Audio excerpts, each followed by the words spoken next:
to start with a new chapter, that is body, fluids and circulation. So in this chapter we will be discussing the 6 subtopics, that is the blood, lymph, circulatory pathways, double circulation, regulation of cardiac activity as well as the disorders of the circulatory system. Right? So we all know that all the living cells have to be provided with the oxygen, nutrients as well as the essential substances. Right? In the same way, the harmful or the waste substances that are produced by the cells have to be removed continuously for the healthy functioning of the tissues. Right? So therefore, it is essential to have an efficient mechanism for the transport of the substances from and to the cells. So the different group of animals have evolved different mechanisms for this transport of the substances. Suppose we take a lower organism such as the sponges as well as the ciliates. So they are going to circulate the water from their surroundings through their body cavities for the exchange of these substances. Right? Suppose we take a more complex or the higher organisms. So they are going to have a special fluid for the transport of these substances. So among them, the most common and the most used fluid is the blood. So the blood is most common in almost all the higher organisms including the human beings. Right? So along with this, there is one more fluid which is called as a lymph, which is also useful to transport certain substances. Okay. So in this chapter, we will be discussing regarding the composition, properties of the blood and lymph, as well as we are also going to discuss the mechanism of the circulation. That is the blood circulation. Okay. So let us start with the first fluid, that is the blood. Okay. So what do you mean by blood? So we all know that blood is a specialized connective tissue, right? So why it is called as a tissue means because it consists of all the same types of cells which are going to perform a similar function, right? And it is also a fluid. So that's why it is called as a fluid matrix, right? So blood consists of two important things. One is the plasma as well as the formed elements. So coming to the first one, that is the plasma. So blood is a fluid connective tissue.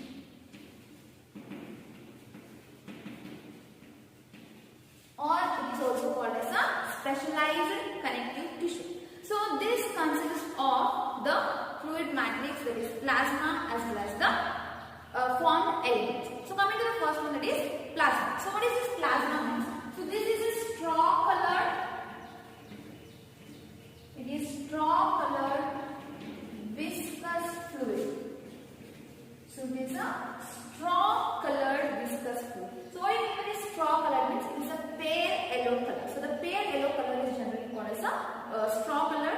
And viscous fluid means, viscous means, so it is a thick and sticky which is consistent between the solid as well as the liquid. So here the plasma is nothing but it is a straw colored viscous fluid. So it is going to constitute or it is going to form up to 55%. So this is present in the blood is up to 55%. Right? So the blood is consistent of 55% of the plasma. So plasma is a straw colored viscous fluid. So in this plasma there is 90 to 92% of water. So the plasma consists of 90 to 92% of water, whereas only 6 to 8% of proteins. So plasma consists mainly of water and proteins. So water is ranging from 90 to 92%, whereas the proteins are going to constitute, that is 6 to 8%, right? So among the proteins there are three major proteins. So which are the three major proteins means? One is fibrinogen,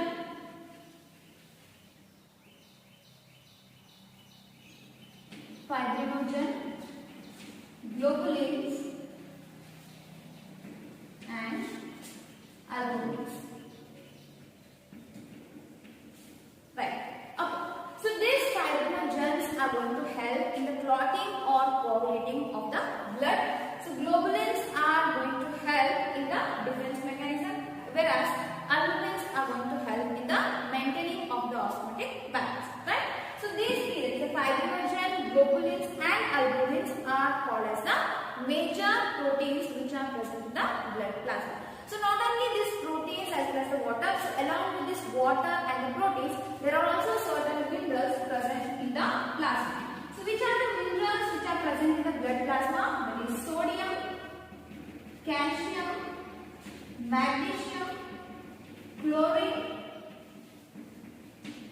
bicarbonates, etc. Right? So along with the water, proteins, there are also certain minerals which are present in the blood plasma. That is sodium, calcium, magnesium, chlorine, bicarbonates, and etc. So along with this, there is also presence of the lipids, amino acids, and glucose. So along with the minerals, proteins and water, there is also the presence of the glucose, amino acids as well as the lipids, because they are always in transit in the body. Means they are going to help in the transferring of the substances from one place to another place. So this plasma is also having the clotting factors, which are in inactive form. So they are present in the inactive form, right? So plasma without clotting factors is called as cell. Right. So this is regarding the plasma. So plasma is a straw colored viscous fluid, so which is going to constitute up to 55% in the blood, right? The second thing is that it mainly consists of water and the proteins. So the water is about 90 to 92%, whereas the proteins are going to constitute 6 to 8%. So the major proteins which are present in the blood plasma are the albumins, fibrinogens, and the globulins. So along with these proteins and water, they are also having certain minerals such as the sodium, calcium, magnesium, chlorine, as well as the bicarbonates. Along with this, they are also having the lipids, glucose, as well as the amino acids, which are always in transit in the body. Right?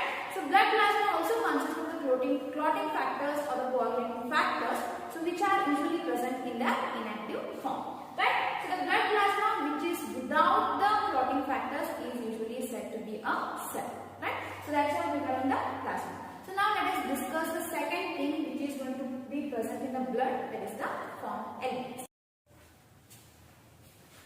Okay, so now let us study the second one, that is the formed elements. Right?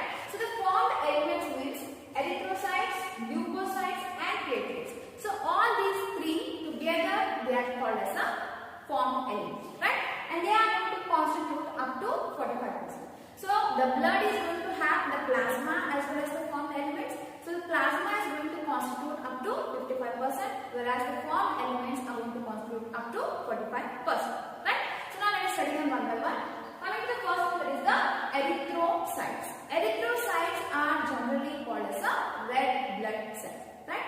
And these are the most abundant cells compared to the leukocytes as well as the platelets. So in the formed elements, so compared to the leukocytes and the platelets, the most abundant cells are the erythrocytes of the RBCs. Okay. So the healthy man, means the healthy person on an average, so he is going to have 5 to 5.5 million of RBCs per cubic millimeter of the blood. Right? So the average percentage or the average amount of RBCs in case of a healthy man is 5 to 5.5 million, that is cubic millimeter RBCs that is present in the cubic millimeter of the blood.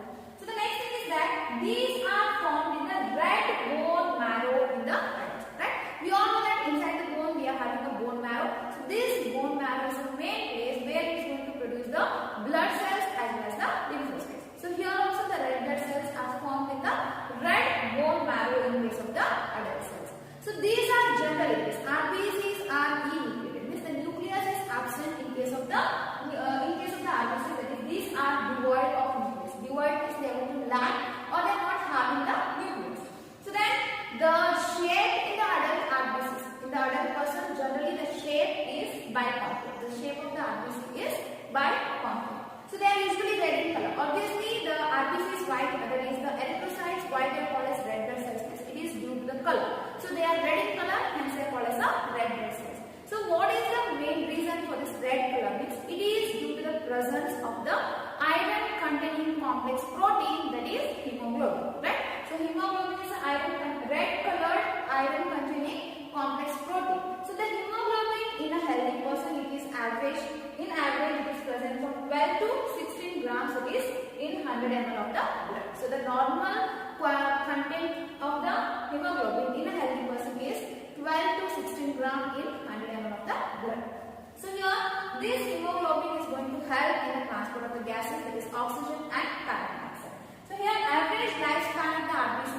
120 days. Means one RBC cell is maximum it can give up to 120 days. After that it is going to die, and usually it is going to die or it is going to get destroyed in the spleen. Hence spleen is also called as a graveyard of the RBCs. Right? So that is regarding this erythrocytes. So erythrocytes are generally called as a red blood cells, or in short we can call them as a RBCs. Right? So these are the most abundant cells compared to these leukocytes as well as the platelets. So RBCs in a healthy person, average amount of the RBCs in a healthy person is 5 to 5.5 million of RBCs per cubic millimeter of the blood. Right? Then third thing is that these RBCs are formed in the red bone marrow of the adult cells. So they are devoid of nucleus. This nucleus is absent in the RBCs. Generally they are going to be present in the biconcave shape. The shape of the cells is biconcave. Right? So they are usually red in color, and hence the name, that is red blood cell. This red color is due to the pigment, that is a red colored iron containing complex protein which is called as hemoglobin. What is the main function of the hemoglobin is it is going to help in the transport of gases, that is oxygen and carbon dioxide. So what is the normal content of this hemoglobin in a healthy person? That is 12 to 16 grams in per 100 ml of the blood. Right? So these RBCs are going to have a lifespan of 120 days. After that they are going to get destroyed in the spleen. Hence spleen is also called as a graveyard of the RBCs. Okay. So now let us see the second formed element, that is the leukocytes. Okay. So now let us study the second type of cells which are present in the formed elements, that is the leukocytes. So these leukocytes are generally called as a white blood cells. So why they are called as white blood cells? Means because they are not having any color and due to the lack of the hemoglobin. Right? So these are generally called as white blood cells because they are colorless due to the lack of the hemoglobin. So hemoglobin is present in the erythrocytes, hence they are going to give red color and they are generally called as red blood cells. Whereas in the WBCs or in the leukocytes, so there is absence of the hemoglobin, hence there is no any color for the cells, and they are generally called as a white blood cells, or we can just call them as a WBCs. Okay. So here these are nucleated, whereas the RBCs were devoid of nucleus or they were enucleated, that is nucleus is absent in case of the RBCs and it is present in case of the WBCs. So these are lesser in number. So RBCs are going to be present from 5 to 5.5 million per cubic millimeter of the blood, whereas the number of WBCs is much lesser, that is only 6,000 to 8,000 per cubic millimeter of the blood. So these leukocytes or the WBCs, they are generally classified into two main categories. One is the granulocytes and one is agranulocytes. So what is the main difference between the granulocytes and agranulocytes is that the cytoplasm of the granulocytes are going to have the granules, whereas the cytoplasm of the agranulocytes are not having any types of the granules. Okay. So now again the granulocytes, we are having three types. One is neutrophils, eosinophils and the basophils. So what are these neutrophils? Means these neutrophils are the most abundant cells which are present in the WBCs, and they are going to constitute up to 60 to 65%. So what is the main function of this neutrophils is that, so they are going to be phagocytic cells. So these are generally called as the phagocytic cells because they are going to destroy the foreign organisms entering into our body. Second one is the eosinophils in case of the granulocytes. So these eosinophils are going to constitute 2 to 3% in the total WBC, and they are going to resist the infections and also they are involved in the allergic reactions. So next one is the basophils. Basophils are the least cells. They are going to be present in the least amount, that is only 0.5 to 1%. The amount of basophils in case of the WBCs is only 0.5 to 1%. So they are generally going to produce this serotonin, histamine as well as the heparin. Along with that, they are involved in the inflammatory reactions. The main function is that the basophils are going to get involved in the inflammatory reactions. Right? So the granulocytes are generally three types. One is the neutrophils, basophils as well as the eosinophils. Neutrophils are the most abundant among the WBCs, and they are going to get involved, or they are generally called as phagocytic cells because they are going to destroy the foreign organisms entering into our body. So the second one is the eosinophils. So they are going to they are getting involved, or they are going to avoid the infections, and they are also going to get involved in the allergic reactions. So basophils, they are going to produce the serotonin and also they are involved in the inflammatory reactions. So now coming to the agranulocytes. Agranulocytes means the cytoplasm which is devoid of granules. So they are generally two types, one is the lymphocytes as well as the monocytes. So lymphocytes are again two types, one is the T lymphocytes and one is the B lymphocytes. So these lymphocytes are going to constitute up to 20 to 25%. The main function of the lymphocytes is that they are involved in the immune responses. And last one is the monocytes. So the monocytes are generally going to constitute 6 to 8% in the total number of WBCs, and these are also the phagocytic cells along with the neutrophils. Neutrophils and the monocytes, they are generally called as phagocytic cells because they are going to avoid the entry of the foreign bodies or the foreign organisms into our body. Right? So this is how the WBCs are the backbone of the immune system, as they are going to avoid the entry of the foreign particles, or they are going to involve in the inflammatory reactions, or in the infections, allergic infections, or in the immune responses. Right? So leukocytes are generally called as white blood cells because due to the lack of the hemoglobin. As there is no hemoglobin, there is no color to the cells, and hence they are called as WBCs. Okay. So these are nucleated, these are less in number, and they are going to they are very short-lived compared to the RBCs. RBCs are having a lifespan of 120 days, whereas these WBCs are very much short-lived. And they are basically classified into two main categories. One is agranulocytes and one is granulocytes. In granulocytes, there are three, that is neutrophils, eosinophils, and basophils. The most abundant is the neutrophils, which is going to constitute 60 to 65, and the least is the basophil, which is going to constitute 0.5 to 1%. And among the granulocytes, there are two types, one is lymphocytes and one is monocyte. Again in the lymphocyte, there are two types, one is the T lymphocyte and one is the B lymphocyte. So that's all regarding this lymphocytes. So now let us see the third formed element, that is the platelet. The last formed element, that is the platelets. So platelets are generally called as the thrombocytes, right? So these are the cell fragments. Platelets are nothing but the cell fragments which are formed from the megakaryocytes, right? So they are formed from the megakaryocytes.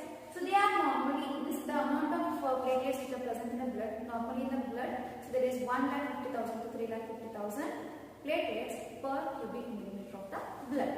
So they can release a varieties of substances. Means these platelets are also having the ability to produce various substances. But most of these substances are involved in the clotting of the blood itself. Right?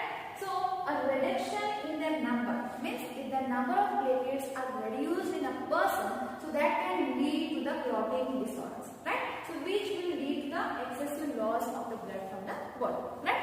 So platelets are generally called as the thrombocytes, and these are usually 1,50,000 to 3,50,000 per cubic millimeter of the blood.